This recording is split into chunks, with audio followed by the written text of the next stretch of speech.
Good morning guys, welcome to my mini vlog. ఈ రోజు అయితే మార్నింగ్ మా హాస్టల్లో అయితే ఇలా పోహా అయితే టిఫిన్ చేశారు. తినేసి రెడీ అయిపోయి క్లాస్కి అయితే స్టార్ట్ అయిపోయినాం. మేము క్లాస్కి కూడా వచ్చేసిన. క్లాస్లో అయితే ఈరోజు ప్రాక్టీస్ అనమాట. తొందరగా ప్రాక్టీస్ కంప్లీట్ చేసేసుకొని ఇక ఇంటికైతే వెళ్ళపోతున్నాం ఇప్పుడు. సో మా ఫ్రెండ్ వాళ్ళ హస్బెండ్ వచ్చాడనమాట. అందులోనే మా ఫ్రెండ్కి నాకు కూడా డ్రాప్ చేశారు, అంటే హాస్టల్ దగ్గర. సో ఇలా అయితే హాస్టల్కి వచ్చేసాక మళ్ళీ లగేజ్ తీసుకొని అయితే ఇంటికైతే బయలుదేరిపోయాను. వామ్మో, ఈ బస్సులో బందేమో కానీ ఎంత రచ్చ అయిందో అసలు.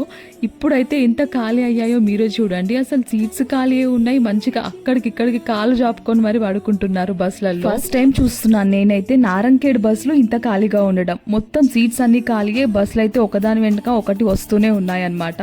సో ఎందుకంటే ఈరోజు స్టార్ట్ అయింది మళ్ళీ, బస్సెస్ అయితే ఇప్పుడే స్టార్ట్ అయిపోయినాయి. ఇక నేనైతే ఇంటికైతే వెళ్ళబోతున్నా. ఎందుకు వెళ్ళానో నెక్స్ట్ వీడియోలో చెప్తాను. సో ఇంటికైతే స్టార్ట్ అయిపోయినా, వచ్చేసరికి కార్లో నా కోసం ఇలా వెయిట్ చేస్తున్నారనమాట మా బ్రదర్స్. ఒకరోజు సుధీర్ వస్తాడు, ఒకరోజు నవదీప్ వస్తాడు, ఇంకో రోజు అయితే ప్రణయ్ వచ్చింది. ఈరోజు ఇంటికి రాగానే మంచిగా గులాబ్ జామ్ తిన్నాగా